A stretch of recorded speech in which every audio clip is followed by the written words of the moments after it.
यार कुछ ऐसी चीज़ें होती हैं जो बहुत बेसिक सी होती हैं, लेकिन अगर आप उनकी सही एग्जीक्यूशन करो, एक स्ट्रेटजी के साथ चलो, तो they can really do wonders.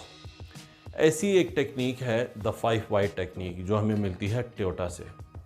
ये क्या टेक्निक है, इसको आप कैसे यूज़ कर सकते हो, ये वीडियो में आगे चल के हम डिस्कस करते हैं। इस कॉन्सेप्ट को समझने की कोशिश करेंगे, टोयोटा की ही एग्जांपल लेंगे, उसी से ही हम समझेंगे। लेकिन उससे पहले ये टेक्निक काम किस लिए आती है, ये बात कर लेते हैं। ये टेक्निक बेसिकली काम आती है to reach to a root cause of a problem. क्योंकि मेरी बात एक याद रखना, अगर आप किसी भी प्रॉब्लम के रूट कॉज तक नहीं पहुंच के उसको सॉल्व करते, तो वो प्रॉब्लम बार बार आएगी, आपको तंग करेगी। This is a very very effective tool for a root cause analysis. Root cause analysis again, जैसे मैंने अभी बताया, वही होता है कि आप एक प्रॉब्लम के रूट कॉज तक पहुंचते हैं। बड़ी कंपनियों में ये बहुत ज़्यादा यूज़ किया जाता है, लेकिन अगर आपकी एक छोटी कंपनी भी, आप एक स्मॉल लेवल के मैनेजर भी हैं, आप इस बेसिक सी टेक्निक को यूज़ करके बहुत अपने प्रॉब्लम्स को अच्छे तरीके से जड़ से उसको ख़त्म कर सकते हैं। अब let's talk about the Toyota example. जो टोयोटा के फाउंडर हैं, उनकी सोच ये थी, उनका कहना ये था कि किसी भी प्रॉब्लम के रूट कॉज तक पहुंचने के लिए आपको कम से कम 5 दफ़ा वाई पूछना है। आपने पूछना है कि प्रॉब्लम क्यों आया है, प्रॉब्लम क्यों आया, ये आंसर आया, ये प्रॉब्लम क्यों आया, अच्छा ऐसे हुआ, ये प्रॉब्लम क्यों आया, तब जाके आप उसके रूट कॉज तक पहुंचते हैं और फिर ही आप उस प्रॉब्लम को सही तरीके से सॉल्व कर सकते हैं। हम टोयोटा की एग्जांपल लेते हैं, जो ओरिजिनल एग्जांपल है। हुआ क्या, टोयोटा की प्रोडक्शन लाइन जो है वो स्लो हो गई थी, उनकी प्रोडक्शंस कम होना शुरू हो गई थी। The first thing you will have to do is come up with a problem statement. तो हमें प्रॉब्लम स्टेटमेंट मिल गई कि प्रोडक्शन इज़ स्लोइंग डाउन। ठीक है, अब आपने फिर पहला वाई अपना पूछा, आपने पूछा कि क्यों, why is the production slowing down. तो पता चला जो फैक्ट्री के जो वर्कर्स हैं, they are taking days off, वो छुट्टियां कर रहे हैं, क्योंकि उनकी जो है फिटीग उनको हो रही है, कमर में दर्द हो रही है, वो इस वजह से छुट्टियां कर रहे हैं। अब आपने इसमें एक और चीज़ है टेक्निक में, अगर आपने सही तरीके से इस टेक्निक को एग्जीक्यूट करना है, इसका एक की फ़ीचर ये है कि आपने हर लेवल के ऊपर एक काउंटर मेजर देना है। अब जिस तरह फॉर एग्जांपल छुट्टियां कर रहे हैं, तो आप उसका काउंटर मेजर देंगे कि छुट्टियां लिमिटेड आप कर देंगे, वर्कर्स ज़्यादा छुट्टियां ना कर सकें। अब फिर सेकेंड वाई मीटिंग में पूछा गया कि क्यों वर्कर्स, क्यों इनकी कमर में दर्द हो रही है जिसकी वजह से वो छुट्टियां कर रहे हैं, why are they taking days off. The answer मिला after a lot of analysis, क्योंकि इसका फौरी से आप जवाब दोगे तो वो कहीं का कहीं निकल जाएगा। तो आपने एक प्रॉपर एनालिसिस करके सोच समझ के इसका आंसर देना है, एक कॉम्प्रीहेंसिव आंसर देना है। Why are the workers taking the days off, sick leaves ले रहे हैं, क्यों ले रहे हैं, उनकी कमर में दर्द हो रही है, क्यों हो रही है। उनको प्रॉपर आंसर जो स्टेटमेंट मिला वो ये मिला, क्योंकि गाड़ियों के जो मेटल पार्ट्स हैं वो कन्वेयर बेल्ट से नीचे गिर जाते हैं, कन्वेयर बेल्ट से नीचे गिर जाते हैं, और फिर वर्कर्स उनको मैनुअली उठा के कन्वेयर बेल्ट के ऊपर रखते हैं, जिसकी वजह से उनको फटीग हो रही है और कमर में दर्द आ रही है, क्योंकि ज़ाहिर है गाड़ियों के पार्ट्स हैवी होते हैं। अच्छा जी, फिर अब थर्ड वाई के ऊपर आ जाएं हम। थर्ड वाई हमने पूछा कि why are the parts falling off the conveyor belt. ऐसा क्यों हो रहा है कि कन्वेयर बेल्ट से पार्ट्स गिर रहे हैं। फिर तहकीक हुई, पता चला एक स्पेसिफिक स्पॉट के ऊपर जो कन्वेयर बेल्ट है उसकी प्रोग्रामिंग जो है, पीछे से जो बटन उसकी प्रोग्रामिंग है वो सही नहीं हुई भी, जिसकी वजह से वो कन्वेयर बेल्ट में हिकअप्स आते हैं और जो सामान है, जो गाड़ी के जो पार्ट्स हैं वो नीचे गिर जाते हैं। अच्छा, अब इसका काउंटर मेजर इन्होंने लिया कि जो वो प्रोग्रामिंग थी उसको करेक्ट कर दी गई। लेकिन फिर उन्होंने पूछा द फोर्थ वाई कि वाई उसकी प्रोग्रामिंग जो है वो क्यों सही नहीं हुई हुई थी। Why was that, why was the conveyor belt, the machine, ये जो नई हम टेक्नोलॉजी लेकर आए हैं, why was it not programmed properly in the first place.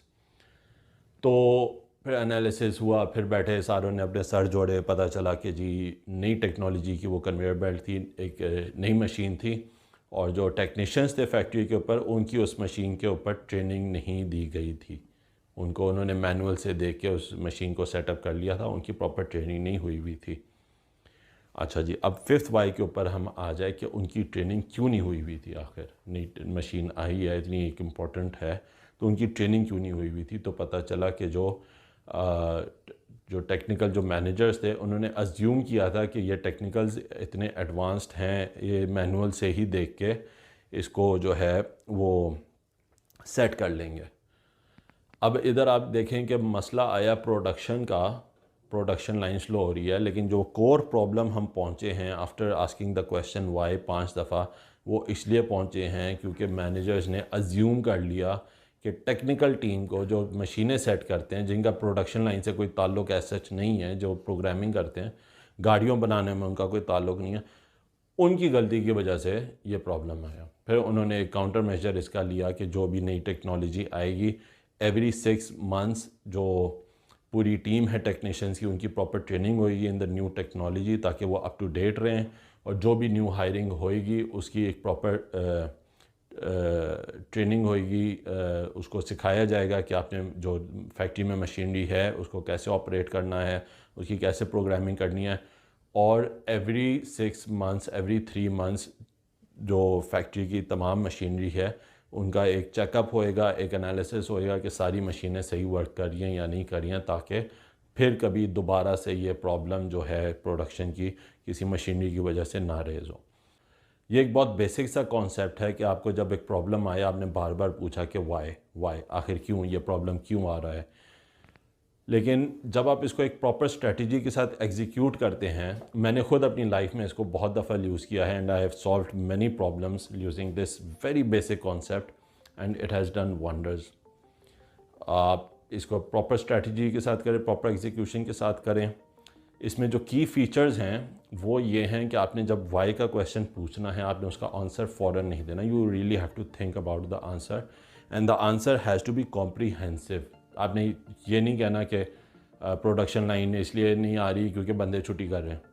That is not a complete answer. आपने बंदे छुट्टी कर रहे हैं, आपने उसके साथ ही बताना है कि बंदे इसलिए छुट्टी कर रहे हैं। ये एक कॉम्प्रीहेंसिव आंसर, वरना आप पूछते ही जाएंगे वाई वाई वाई। वो दानिश अली की वीडियो है ना यूट्यूब के ऊपर, बड़े मज़े की वीडियो है, बटवाई वो पूछता जाता है, तो फिर वही वाला हाल होएगा, फिर आप पूछते ही जाएंगे बटवाई।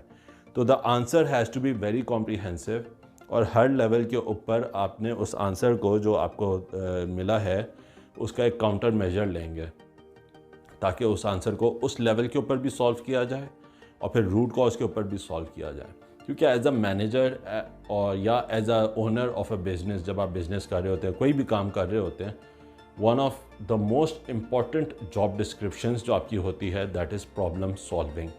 हर दिन हम सुबह उठते हैं, पता चलता है कोई नया मसला आया होता है, उसको सॉल्व करो, फिर एक दिन गुजरता है, 2 दिन गुजरता है, हफ्ता गुजरता है, महीना गुजरता है, तो फिर प्रॉब्लम आ गया।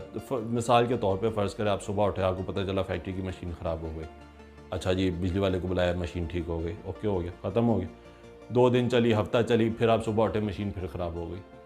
वो जब तक आप उसके रूट कॉज पे नहीं जाएंगे कि वो मशीन बार बार क्यों ख़राब हो रही है, उसका शॉर्ट सर्किट हुआ, क्यों शॉर्ट सर्किट हुआ, पावर सर्ज हुआ, क्यों पावर सर्ज हुआ, मेन लाइन सही नहीं आ रही थी, मेन लाइन क्यों नहीं सही आ रही थी कि वो जो प्रोक्योरमेंट वाला था उसने कॉपर के बजाय एलुमिनियम की तार डाल दी थी। मतलब टेक्निकल इस तरीके से बार बार आप पूछते जाएँ तो you can solve the problem at the root, at the उसके जड़ के ऊपर जाके प्रॉब्लम को सॉल्व करें, तो आपको प्रॉब्लम बार बार नहीं आएगा, आप ही का काम आसान होएगा और आपके जो सीनियर्स हैं वो आपसे ज़ाहिर खुश भी होंगे।